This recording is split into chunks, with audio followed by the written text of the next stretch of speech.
Hi, this is Corey Johnston, and today's lesson is going to be a prequel of a previous lesson from the first chapter in the book of Colossians. We covered the verse ranges of 15 through 29, and in that, just to briefly review without reading or commenting extensively upon it, verses 15 through 20 are a Christian hymnal, one that would have been sung in liturgical worship that Paul uses, and in verses 15 through 17, he establishes that he is the king of creation. In verses 18 through 20, he is the king of redemption. And then Paul adds some original material and thoughts of his own about the ministry of reconciliation and what that means to him for us. And then he concludes by mentioning that he worked hard. The life of the apostle was not an easy life.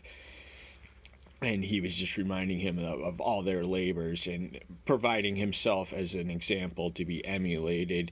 Now, since we don't have any antecedent material to cover, we're going to explain the when and the where and the when of the book of Colossians. Colossians is would have been the name of the denizens of the city of Colossus, which was located on the Lycus River in Asia Minor. Asia Minor is the Roman province which corresponds to the modern country of Turkey. And it would have been a tandem of cities, the other two of which were neighboring were Laodicea and Hierapolis. Laodicea was the seventh and final epistle addressed by John in the book of Revelation. He's writing in 96 AD. But the city of Colossus, which once rivaled these neighboring cities as a commercial rival and cultural capital, was a city in decline, and in the year 62 it was wiped off the face of the earth in a volcano. So most of the people who read this letter didn't have very long to read it, but just because everything that is written in the Bible is not written to us does not mean that it is not written for us. We can benefit from what is written in this, even if they could not live to see it, but its geographical location also rendered it a commercial and cultural crossroads. They were geographically, strategically located between Ephesus, which was the fourth largest city in the Roman Empire, and Ephesus would have linked their trade to the Euphrates River. So it did have, even though it was a city in decline, it was not quite a ghost town, but it is on its way there. Paul wrote this from a prison in Rome. He was in house arrest that is of which we read of in the 28th chapter of Acts. And he wrote 4 epistles while he was under house arrest, awaiting for his trial. He appealed to Caesar as a Roman citizen because he had that privilege, and he wrote the epistles of Philippians, Ephesians, Philemon, and Colossians. Now, of these places, one of them is directed to a slave, an individual, or, it's actually to his owner, but he would have been acquainted with Epaphras, the one who was the evangelist of Colossus. Paul had never set foot in this location. He had spent some 2 years in Ephesus, and his second missionary journey began in the city of Philippi, and he was imprisoned there. But the prison epistles are of a more positive note, because the ones that he wrote prior to going to prison was motivated by necessity. They were problem churches, and that is not to suggest that there was not problems in these churches, only they weren't so severe and so extreme in such an emergency situation. The prison epistles are a lot more doctrinal, and there's something almost systematic. But the motivation of the writing, we're not going to read of any of the false heresies, but the main sickness in the body of the Colossians assembly, because it was a geographical crossroad, was the spirit of syncretism, which combines Christianity with alien, foreign, antithetical philosophies of mysticism, Eastern religion. There was Jewish heresies, there were proto-Gnostic heresies, there's aestheticism, angel worship, all these things of which we read in the book of Colossians, of which we won't read in the character today, but that was the other motivation. And in prison, you have the clarity of mind, the quietness of concentration. That is where a lot of people do their best writings, and Colossians certainly ranks up there amongst with Paul's greatest works. Opening verse, first chapter. Paul, an apostle of Yahshua Messiah, by the will of Elohim, and Timothy, our brother.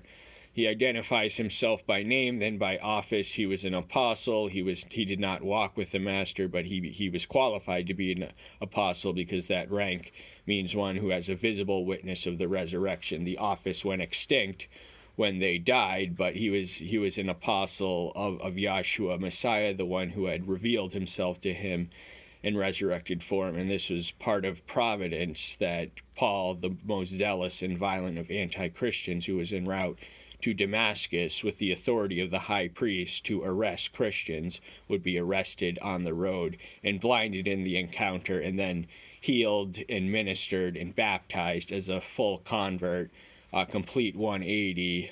So it was not, Paul certainly did not plan that path when he left for Damascus. He had blood on his mind and murder in his and everything else. And Timothy was his pastoral protege. We first meet of him in the 16th chapter of Acts, and he was a Jewish Greek background, and Paul got him circumcised at the insistence, because this was a big controversy on the early Christian faith, the question of circumcision. But he's also the recipient of two pastoral epistles, the second of which was written in prison, 68 AD. That is his last and final writing. But Timothy's authorial input is no, he's just mentioned, he had no, the tension of the pronoun. We read I, whereas he mentions Timothy in a lot of his epistles, and in one of them, 1 Thessalonians, we read the pronoun we, which suggests that Timothy and Silas, the other one who is mentioned in the introductory verse, may have had some creative input in the writing, but the tense of I indicates that this is a Pauline work. To the saints at Colossus, the true brothers in Messiah, grace to you and peace from Yahweh our Father and the Master Yahshua Messiah. This is a standard greeting. It's just well wishes and just positive blessings and wants that you open. This is his custom of greeting any epistle or individual he directs. This is the formula he follows, and the object, the target of his writing, are the saints in the Christians, the church in Colossus, the city of Colossus. And he is writing to the true, authentic assembly, the brothers in Messiah, the spiritual siblings, the one who serve the same master and are adopted in the same heavenly homeland. And he wishes them for grace and peace from the two who are uniquely qualified to provide grace and peace. Grace is the unmerited favor. Without grace, we wouldn't have hope or chance for salvation, but it is by grace that we are saved. And peace, the peace that the Son offers, is altogether different than that which the world offers. This distinction is made plain in John 14:27. The peace that the world offers is just a cessation of conflict or violence. The peace that he offers is the serenity and the joy and the knowledge of salvation. So peace from him is different than the peace as we traditionally understand it. We give thanks to the Elohim and Father of our Master Yahshua Messiah, praying always for you. So he gives the due deference and the gratitude where it is due. The grateful saint, the sinner who has been saved from hell, will not cease to be grateful. And if they cease to be grateful, then they can relapse and forsake their salvation. So we have to stay perpetually grateful, never stop giving thanks to the one who stopped you from dying in your sins, and the you that he's praying for is just the Colossian assembly. But he gives so he is praying, he is Elohim, he has intimate and consistent communion with him. He prays to him in the name of the Son, and he prays for them. They are his concern. He never stepped foot in this assembly, but he was not the Pope, but he was the most respected Christian of the Eastern Mediterranean. The office of the papacy would have been anathema to the early apostles. Having heard of your faith in Messiah Yahshua and of your love for all the saints. So two positive things had reached his ear through the grapevine of the Eastern Mediterranean. Remember, Paul is in Rome under house arrest, writing this, and word would have reached his ear. Now, Colossus is to the east of Rome. Rome is in the center of the Roman Empire. All of Paul's evangelical activity existed to the east of Rome. But the grapevine had spread beyond itself. The seed that he had planted had taken a life on itself. And the church at Rome was in fact established by Pentecost, not by Peter was not the first bishop, as the Catholics stubbornly insist on clinging to in spite of evidence to the contrary. But faith and love are two things which speak well. If these are our defining traits or characteristics, if these are the first thing that rolls off the tips of tongues of strangers, then we are living and walking worthily in the Messiah whom we adhere to. Because of the hope that is laid up for you in the heavens, of which you heard before in the word of the truth of the good news. So the Christian hope is not a flimsy wish or just fanciful thinking. It is an ironclad certainty that we will have life in heaven after this life on earth. We will be saved and redeemed for an eternity. That is our humblest hope and most exalted expectation. And we heard about it through the word of the truth of the good news. The good news is truth. The word is truth. Sanctify them in thy word, for thy word is truth. John 17:17. And so faith cometh by hearing, and hearing the word of Elohim. So the hearing is essential, because in the absence of listening to the promise, we could never register it in our brain. So faith is necessary. Talking in the sense of hearing and reading are foundational to unlocking and unleashing the powers of salvation. Which has come to you, as also in all the world. It is bearing fruit and growing, as also among you, since the day you heard and knew the grace of Elohim in truth.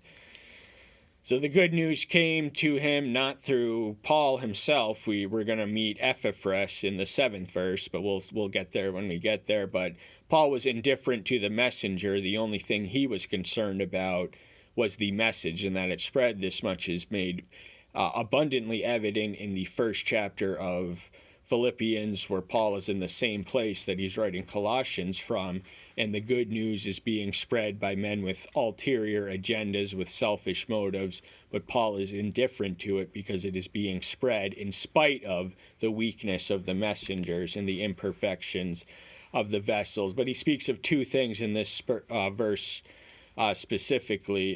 They are bearing fruit. This is a qualitative increase, and they are growing. That is quantitative. So the fruitfulness is the key to their growth. And if we are bearing fruit worthy, because by our fruits, the fruits are the things we do and the impact and imprint we leave on the world, that is the witness of the authenticity of our faith.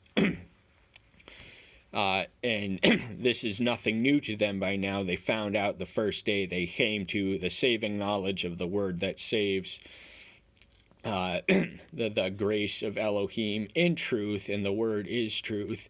And it is a truthful claim to state that we are saved by the grace, which can only emanate from one who is uniquely qualified to dispense it. As you also learned from Epaphras, our beloved fellow servant, who is a true servant of Messiah on your behalf.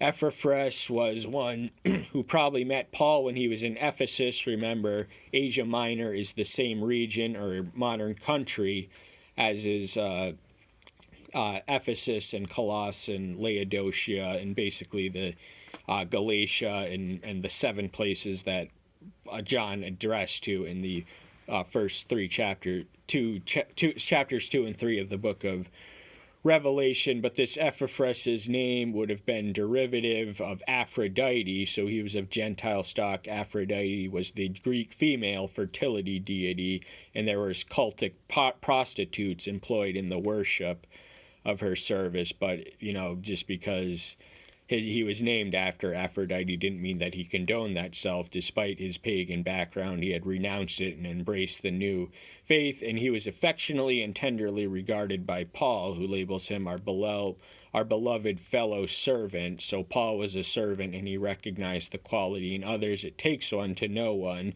and he also called him a true servant. And if ever there was a true servant, a true Christian, Paul was that man. So whoever he calls or classifies or categorizes as true is going to have a ring of truth to it.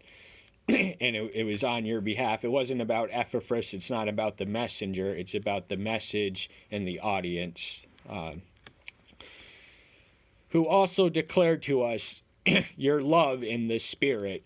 Paul, remember, is in Rome, not exactly a dungeon, but he has a private residence where he is not allowed to leave. He is confined there for a period of 2 years to answer for his testimony in the resurrection and his confession of the strange new faith, which was not yet fully understood by the Roman Empire, but was threatened, it was considered a severe threat by the Jewish establishment.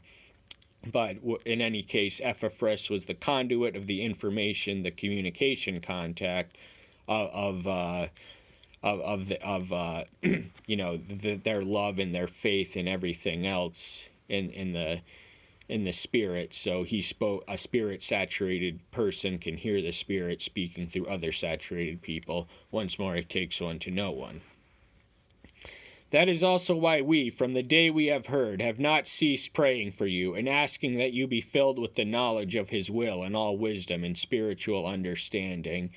So having access to this information, this motivates, prompts, and compels Paul to pray without ceasing, praying all day, every day, throughout the day. In 1 Thessalonians 5:19, he admonishes and advises us to pray without ceasing.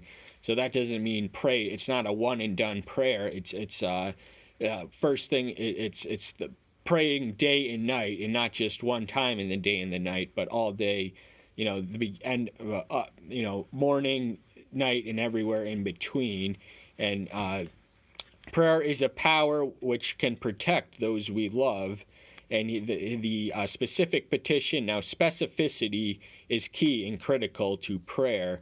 It makes a lot more difference if you're praying for someone who you only know as their mother. If you know the mother's name, that will help. If she's suffering from health ailments, it helps to identify the person who you're praying for rather than as the person you knows. But the specific items of Paul's prayer was that they be filled with the knowledge of his will. The purpose of prayer is not to dictate our desire or our will to divinity, but for the discernment to know and the courage to act out his will and find out his will for us. Thy will be done, not my will be done, is not a passive demand, but a sacred request of the saints. And he's also asking for wisdom, but not just any wisdom. There is such a thing as worldly wisdom, carnal wisdom, the wisdom of the world, but he's asking for spiritual understanding, the understanding of the spiritual element, the spiritual reality, and the things of the Spirit cannot be intuited or far less understood apart or divorced from the Spirit. This much is made plain in his second chapter in his first epistle to the Corinthians. To walk worthily of the Master, pleasing all, bearing fruit in every good work, and increasing in the knowledge of Elohim. To be a worthy witness is to walk. First off, walk is synonymous with live, so he wants them to live worthily and walk and be witnesses. Now, the old adage and cliche is that we are the only Bibles that some people ever read, so we have to walk and live what we learn, live it out in real life as a testimony and witness that is more intimate and accessible to the world if we are walking worthily They will notice qualities and characteristics in us, and then they will ask us what our secret is, and then we can plant our evangelical flag in their hearts. But pleasing all, we can be man pleasers, or we can be Elohim pleasers, and friendship with the world is enmity with Elohim. Whoever is a friend of the world is an enemy of Elohim, James 4:4. So we shouldn't be concerned about our reputation or our good name among bad people. We have to be concerned that we are faithful to the calling of the one who calls us. We have to please him. But one of the incidental effects of living spiritually fruitful and righteous lives is that you have a positive witness, that no one can argue against people who are giving alms or doing charity, at least in that in itself. But bearing fruit in every good work, the key 5-letter word every indicates in totality and completion. So it's not just nitpick and choosing, but everything we do, every work we do is an act of worship, and it is fruitful. And he also wants them to increase in the knowledge of Elohim. Elohim is an enigma wrapped in a mystery. Our finite faculties cannot discover. We can discover some of him, but we can never presume to define him. He is beyond description and beyond our total ability to understand. Nevertheless, he does provide us with enough information through recorded revelation and personal revelation that we can know everything we truly need to know about him. And it's not greedy to have the aspiration to have a more thorough knowledge and a sophisticated understanding of his attributes, their interchanges, what they all mean, what they all do. That is not sinful. It is only sinful to presume that you can define the one who transcends any definition. A definition by definition rarely exceeds a single sentence, and you cannot define a being who is everything and so much more in a single sentence. It just can't be done. He is the undefinable one, but we can know him in an experiential way and know that he knows us and know what his plan is for us and what his will is for us throughout the day. Being empowered with all power according to the might of his esteem, for all endurance and patience with joy. So in addition to being an omniscient one, that is the attribute of infinite or unlimited intelligence and wisdom, he is also omnipotent. He is the source of our strength, and to reduce it to a cliche, man is never so strong as when he is weak, for when he is weak and aware of his weakness, that's when we can lean on the inexhaustible strength. Whenever we are defeated and ready to throw in the towel, all we need is lean on his strength, and he will give us the strength to endure. The Christian life is a marathon. It's not a sprint. It's a 365-day-a-year gig, 24/7. And so the element of endurance is necessary. And what do we read in the Mount Olivet Discourse is, he who endures to the end, the same shall be saved. So he can give us the strength and the power to endure, and to have the patience in the midst of tribulation and just waiting for the promised blessings to come in its own time. But we can have joy even when the promises that we are given in prayer are not in front of our eyes right away. We can have joy and hopeful expectation for what awaits us. Giving thanks to the Father who has made us fit to share in the inheritance of the saints in the light. So the source of gratitude and all due deference must be given and attributed to the Father, Yahweh, and he's the one who elected us before the foundation of the world. We were chosen and foreordained for salvation. This doctrine is certified by Ephesians 1:4.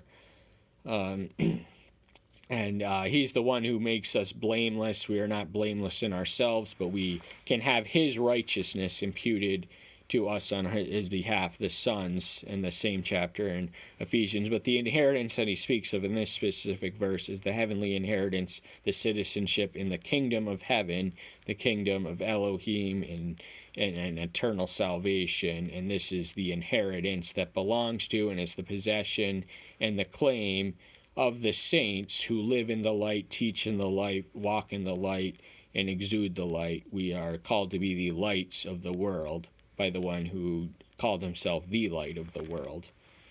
Sermon of the Mount, Matthew 5:14 for the first, and John 8:12 and 9:5 for the second one of those. Who has delivered us from the authority of darkness and transferred us into the kingdom of the Son of his love. He is a deliverer, and the people of Elohim in both Old and New Testament and New Testament are redeemed people. They have been delivered. Israel from temporal bondage, Christians from bondage to sin, and just belonging to Satan's kingdom of disease and sickness and death and addiction and despair and broken homes and family. The world, he is the God of this world, as Paul makes plain in 2 Corinthians 4:4. So he does have a kingdom, and his kingdom is of darkness, which is analogous to doubt, confusion, ignorance, and everything else. But thankfully, we have been delivered and transformed via the born-again experience into the kingdom, which is altogether different from the kingdom of darkness. This is the kingdom of light and life, and it belongs to the Son, who is his only begotten and his beloved, the beloved Son of Yahweh, in whom we have redemption through his blood, the forgiveness of sins. So because he was divine and human, he alone was constitutionally capable to procure our atonement. Atonement is altogether different from a martyrdom. Some people receive the crown of martyrs. Crown is a symbol of salvation, but no one else is saved through anyone else's martyrdom, yet all of us are saved and only through the martyrdom and the atonement, the blood that was shed on our behalfs. He died for our sins, all the sins in the past, present, future was satisfied, and our forgiveness is possible if we come to the cross as we are in repentance and faith. So it's not, there's no such thing as universalism, and this is one of the elements of syncretism in our own day. We are taught to be tolerant of error and heresy, because tolerance is the last virtue of a depraved society.